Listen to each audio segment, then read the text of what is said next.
Pregunta a Yamil. Muy buenas noches. Se va el ministro de Comercio, Industria y Turismo, Germán Omaña. Acompañaba al presidente Petro desde el comienzo de su gobierno. Omaña fue uno de los ministros mejor calificados del gabinete del presidente. Es nuestro invitado esta noche. Ministro, gracias. ¿Por qué se va? Bueno, primero buenas noches a usted y a todos los televidentes. No, creo que uno cumple un ciclo, los ministros deben cumplir con el tiempo que se considere necesario. Ya es de todo sabido que yo renuncié al ministerio, que nombrarán otro ministro. El presidente muy amablemente me pidió que lo acompañara como delegado de Colombia en el Fondo Monetario Internacional. En el día de hoy le informé que por razones familiares y personales no puedo aceptar tan honroso nombramiento. Mejor dicho, usted se retira del gobierno totalmente. Pues sí, hasta ahora sí. ¿Y por qué, ministro? No hay ningún motivo diferente. Creo que, mire, yo tengo un privilegio con usted. Usted me hizo la primera entrevista como ministro y va a ser la última entrevista como ministro.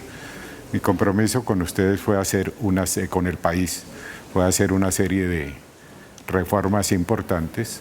Creo que hemos hecho en estos casi 2 años esas reformas, como le contaré más adelante, y creo que es un buen momento para buscar otros rumbos de la escritura, de la academia, de lo que soy yo como profesor universitario y como humanista, y va a ser un placer también estar acompañando el proyecto y el programa de gobierno y el liderazgo del señor presidente hasta que me lo permita la vida, porque sí creo que es un proyecto que habla de una justicia social, de una justicia económica y de una justicia ambiental, y ese proyecto es fundamental para reducir los índices de desigualdad, para eliminar la corrupción y para tantas otras cosas más, pero especialmente para pasar de un modelo de desarrollo minero energético a un modelo de desarrollo sostenible, productivo e inclusivo. Pero a ver, señor ministro, ¿por qué dice usted que es un buen momento para irse? Pues es un momento para irme porque completé muchas de las reformas. Todo eso que hablamos en la primera entrevista puedo decirle a usted que lo hemos hecho. Y, por supuesto, uno forma parte de un gobierno que uno va hasta cuando lo necesiten o cuando le den otras tareas. Desafortunadamente la tarea que me ofreció el presidente, como le digo, por mis razones familiares y personales, no la puedo aceptar. Pero, a ver, señor ministro, la opinión pública tiene de usted una muy buena calificación. Consideran que usted ha sido, sin menospreciar a sus colegas, uno de los mejores miembros del gabinete. Nadie entiende por qué se van. Pero la verdad es que yo no tengo nada más que decirle. Me voy porque completé un proceso, completé unas cosas importantes para el país, para el gobierno, y realmente no deja de ser interesante buscar otros caminos para seguir pensando. ¿Hay algo del gobierno que a usted le molesta? Para nada. Yo tengo, primero, y tengo que decirle 3 molestias que no tengo.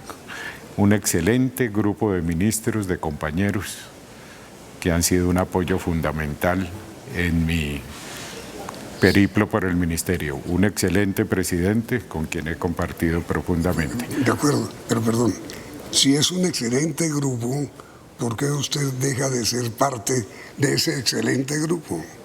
Porque hay otras excelencias en el mundo, Yamil. Pero ¿qué tal que sus colegas pensarán igual?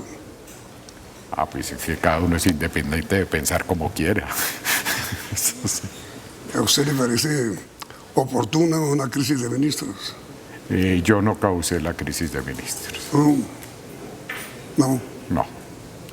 ¿Y entonces usted por qué es oveja negra? Bueno, oveja negra he sido toda la vida. Yo he sido un rebelde toda la vida. Yo he sido una persona que he creído en cosas fundamentales que no cree la mayoría de la humanidad, como los derechos humanos, como la necesidad de mejorar condiciones terribles en el país, pues estuve 6 años en el exilio, cuando asesinaron a mi hermano hace 26 años.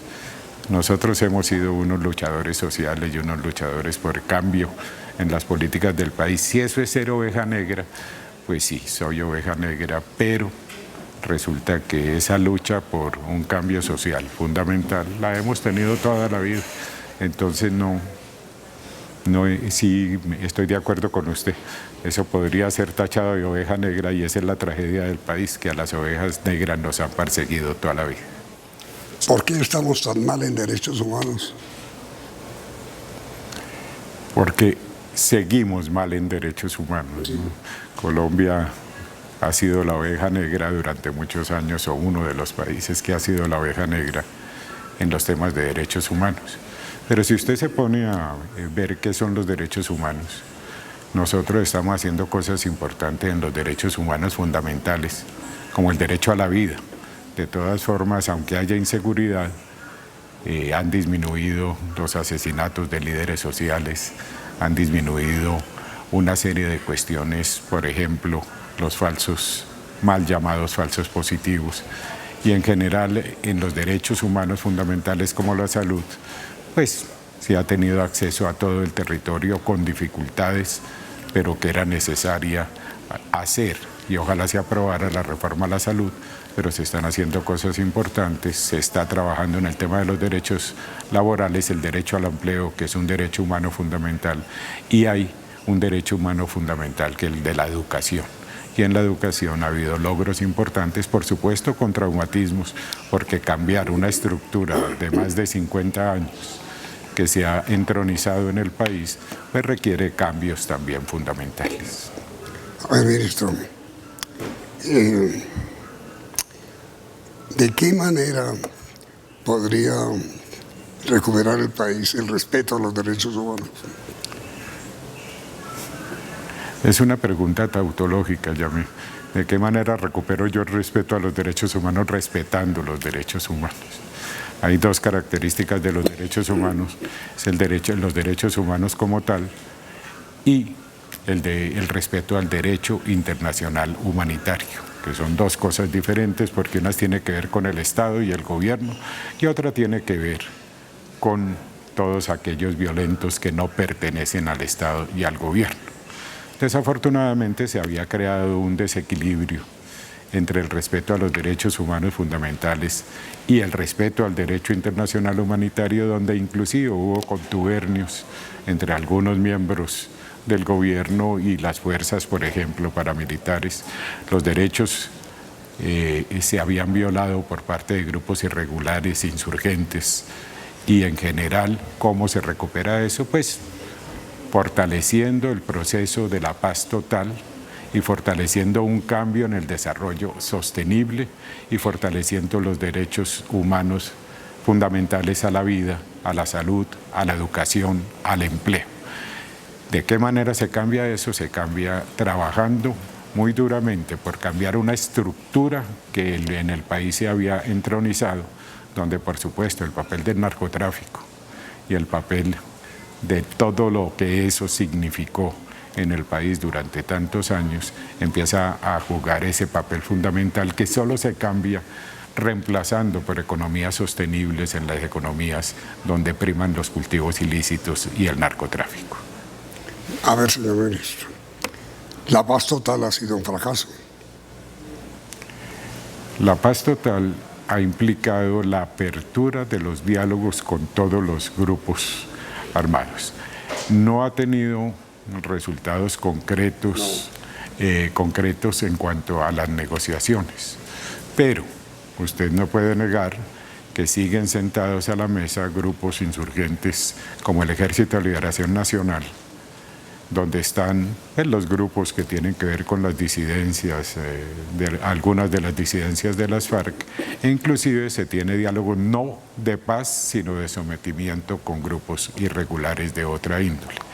Entonces es un proceso que ha tenido altas y bajas, pero que en mi opinión, puede que no sea la de otros colombianos, ha tenido avances importantes en la caracterización de cuáles son las necesidades reales para llegar a la paz total. No es dejación de armas la paz total.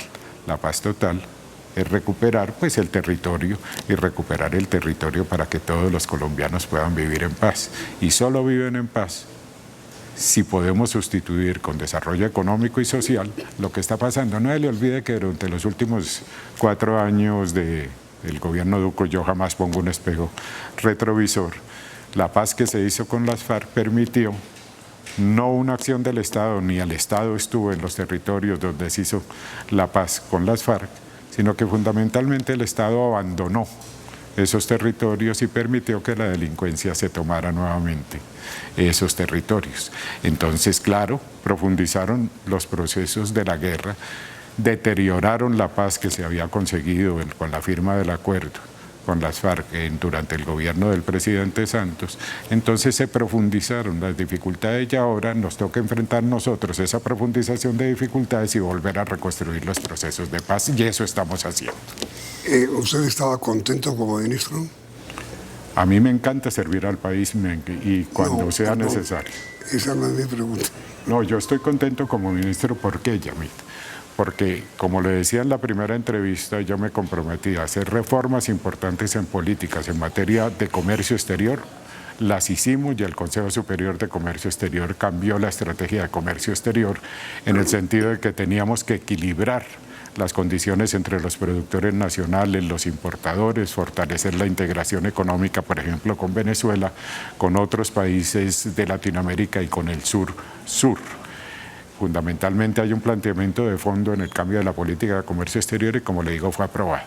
Por otra parte, en la política de reindustrialización, nosotros nos comprometimos, y el Ministerio como tal ha trabajado muy duramente en eso, en plantear un cambio en el modelo de desarrollo sostenible hacia una reindustrialización. Aquí le tengo que decir una cosa: el capital no es plastilina. Las máquinas no se vuelven dinero y el dinero no se vuelve máquinas automáticamente. Eso necesita un proceso, y ustedes lo conocen mejor que yo, y en ese proceso se plantea un cambio en el modelo de desarrollo porque se había deteriorado todo el sistema productivo del país, especialmente el agrícola. Usted me preguntaba hace un rato por el tema de los tratados de libre comercio, el tema agroindustrial, el tema de bienes industriales y el tema de los servicios, que simplemente deterioramos toda producción, y había que crear y atraer nuevas inversiones y nueva oferta productiva para el mercado interno y para el mercado exportable. Esa política se definió en un COMPES de reindustrialización que está aprobado por todos los ministros y el presidente. Y en tercer lugar, algo que sí tiene efectos más de corto plazo, que es el tema de los servicios inteligentes, los 4.0, la economía digital y el turismo, que ha tenido resultados convenientes, el tema del empleo, el tema de fortalecer las organizaciones de la economía popular. En esos 4 puntos, en el cambio de política, ha habido logros fundamentales que se pueden ver sin mayor problema a la vista. En industria se están recuperando las cosas, los indicadores no son buenos. La explicación más dura en industria tiene que ver con el sector automotor que tuvo una caída del 50 y pico %, incluida la salida de General Motors del país. En el sector de las confecciones, donde han ganado mucho espacio. Bien mal. No, porque es que ha ganado mucho espacio toda esa economía informal que se está formalizando, de las pequeñas y microempresas, que son muy importantes en el sector y que no se miden correctamente en las estadísticas del DANE. Si usted ve la gráfica de largo plazo del crecimiento de la economía, es más o menos la misma. 0,7. No, la de largo plazo es el mismo. Y si usted ve, creció el 7%, es claro. Recalentamos la economía porque había que responder a eso, y todo lo que sube baja, como lo que sube como palma cae como coco, bajó y se está estabilizando. A propósito, ¿por qué el Banco de la República no baja? El Banco de la República ha utilizado la política monetaria con sus tasas de interés para, entre comillas, controlar la inflación. Y uno controla la inflación cuando hay mucha demanda, pero uno no controla la inflación cuando hay una crisis de oferta y de baja demanda. El Banco de la República tiene su sabiduría, tiene su autonomía, pues yo estoy de acuerdo con la autonomía del Banco de la República, pero no estoy de acuerdo con que el Banco de la República, en su autonomía, y eso es su responsabilidad, no haya bajado las tasas de interés en la velocidad que requería una reactivación económica en la actualidad. Es indispensable que lo haga. Pues por supuesto, no bajarlas a cero, ni mucho menos, pero que acelere las bajas de interés parecería indispensable, pero como eso es una autonomía independiente del gobierno, pues sí hay que llamarlos a la cordura, porque la situación y la necesidad de que se reactive la economía es evidente y deberían. Yo no puedo ordenarles eso, pero sí por lo menos sugerir, deberían acelerar la baja en las tasas de interés. Ahora mire, señor ministro, que hubo un presidente en Colombia que decía, y ahora que estamos tan buenos, ¿para dónde nos vamos? Era el presidente Santos, que yo estuve presente cuando lo dijo, ahora que la fiesta está tan buena, ¿por qué no nos vamos? ¿No? Y realmente, mire, uno es un actor que ha estado siempre en la sociedad civil. Yo he tenido el placer de trabajar con los empresarios, con los grupos sociales y con la academia, como usted sabe, toda mi vida en la Universidad Nacional de Colombia. Todos esos espacios y en un mundo ancho y ajeno, como decía Ciro Alegría, son espacios que están abiertos para volver a participar. Volveré a los temas académicos, a los temas de investigación, al trabajo con los grupos empresariales, como siempre lo he hecho, y con los grupos sociales. ¿Representar a Colombia de Washington en el Fondo Monetario? Eso tiene más que ver con aspectos familiares y con aspectos personales que me hacen estar en Colombia en este momento. ¿Me has dicho? ¿También retiro del gabinete? No, tienen que ver con estar en el exterior cuando debo estar en Colombia por motivos personales. No le entiendo, no entiendo. Es que nadie entiende en Colombia, si lo digo con toda honestidad, señor ministro, su retiro. Bueno, pero yo he tratado de explicarlo con el respeto que me merecen los colombianos y por supuesto mi retiro es un retiro que tiene que ver con los cambios normales del gobierno y con el hecho de que yo estoy comprometido es con un proyecto de país. Desde donde esté, seguiré comprometido con ese proyecto de país. Fíjese usted que yo no me estoy retirando, simplemente estoy cambiando de casa. ¿Y para dónde va? Para la academia, para la investigación, para trabajar con los sectores productivos de este país y para trabajar con los sectores sociales de ¿Es cierto que le ofrecieron Fondo Monetario? Fondo Monetario, sí, el presidente muy amablemente me lo ofreció, yo no, por las razones que les puse. Representación de Colombia ante el Fondo Monetario Internacional. Sí. Como le expliqué, mis razones familiares no me permiten estar en el exterior en este momento. Tampoco me ofrecieron, eso sí, no me ofrecieron Bruselas, nadie me ha hablado de ese tema, le tengo que confesar con sinceridad. Y en general, pues sí, yo tengo una vida intelectual, personal, tan importante que le puedo prestar servicio al país desde diferentes frentes y apoyar el proyecto del programa de gobierno del presidente Petro, entre otras cosas, porque lo construimos muchos de nosotros juntos con el presidente Petro y seguimos creyendo en ese programa de gobierno. ¿Usted no va a hacer política? Yo una vez hace muchos años cometí el error de lanzarme al Senado y me di cuenta que uno tiene la posibilidad de ser o candidote o candidato. Y yo fui candidote. Ni sé hacer política, ni me interesa hacer política. Academia. No, lo podría hacer. Academia, pero también participación en el desarrollo nacional, porque como le digo, yo tuve y tengo las mejores relaciones con los empresarios productivos. Fíjese usted que yo creo profundamente en un pacto social, y un pacto social que se tiene que hacer con los grupos empresariales, que se tiene que hacer con los grupos sociales. Pero escúcheme ahí, con todo respeto lo interrumpo. ¿Usted tiene algún ofrecimiento? No, yo no tengo ningún ofrecimiento. De nada. De nada. Ni público ni privado. Ni público ni privado, pero soy pensionado, Yamit, como usted. Eso es una maravilla. Yo soy pensionado de la Universidad Nacional. Mi mujer es pensionada de la universidad, del sector público. Entonces, y tenemos pero la vida no se ha acabado para usted, es muy joven. Por supuesto que no se ha acabado. Muy capaz. no se ha acabado y que usted sabe que alguien dice que el dinero está en los árboles y es verdad, a mí nunca me ha faltado ni ofrecimientos ni posibilidad de trabajo y continuaré trabajando. Joven no estoy porque tengo un pasado muy prometedor, pero todavía me quedan años productivos para aportar al país. Por supuesto, yo nunca he hecho cálculos de que me voy porque me voy para otro lado, pero hombre, a mí no me va a faltar participación tanto en la academia como en todo lo que tenga que ver con apoyo a las organizaciones sociales y empresariales. ¿Y en la academia tiene un ofrecimiento?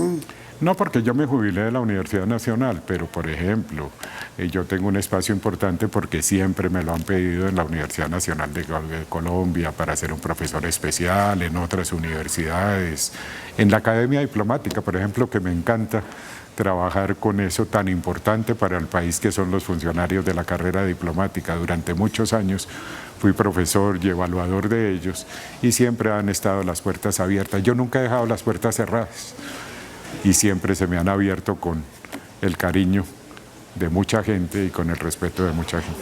¿Y qué puerta tiene usted abierta en este momento que le crea alguna tentación? Mire, la puerta que nos quedan a todos es completar lo que uno ha escrito. A mí realmente también he tenido la fortuna de poder publicar mis libros, he tenido la fortuna de poder publicar en los diferentes periódicos, por ejemplo, Portafolio, fue columnista casi 15 años, y en general todas esas puertas están abiertas, pero tal vez la que más me apasiona es escribir sobre la realidad del país y sobre la historia terrible de los últimos. Acuérdese usted que mi papá escribió un libro con Orlando Fals y con Germán Guzmán Campos, mi papá se llamaba, sí, Fals Borda, mi papá se llamaba Eduardo Mañaluna, que es la historia de la violencia en Colombia hasta el año 57. Acuérdese usted que mi hermano hizo historia en la defensa de los derechos humanos hasta que hace 26 años, por haber denunciado toda la barbarie de este país, fue asesinado. Acuérdese usted que yo estuve durante 6 años. Acuérdese usted que mi abuelo José Umaña Bernal y mi tío abuelo Francisco Umaña Bernal acompañaron la revolución en marcha de Alfonso López Pumarejo, uno como presidente del Congreso y otro como ministro en ese momento. Esa es una historia que hemos conservado en la familia. Acuérdese que yo estuve 6 años en el exilio, siendo vicerrector de la Universidad Nacional que salí del país. Mire, cuando uno ha tenido un proyecto consistente de defensa de los derechos humanos, de los derechos sociales, de el cambio necesario en el país, ¿cómo se le ocurre a usted que yo me voy a retirar en este momento cuando todavía me falta el resto de la vida para poder defender esos derechos fundamentales? Pues mire, eso es más que un puesto, es más que un ofrecimiento, es más un compromiso que lo hemos tenido siempre. Ya llevamos 100 años, casi la edad sumada de usted y mía. Pues mire, doctor Umaña, será mucha la falta que usted hará en el gabinete del presidente Petro, se lo digo con toda sinceridad. Yo sé que usted siempre es sincero y sí, es importante ver que el cambio se está produciendo. En algunas cosas hay que tener paciencia porque los cambios no son inmediatos, los resultados no se ven de inmediato, pero sí estamos en el camino de esa justicia social, de esa justicia económica y de esa justicia ambiental para una paz total. Doctor Umaña, esta siempre será su casa. Muchas gracias. Lo importante de esto es que ya no, yo le quería decir 2 cosas pequeñas. Yo quiero agradecer al gremio periodístico porque nunca he conocido caballeros tan grandes como me han tratado. Es una maravilla.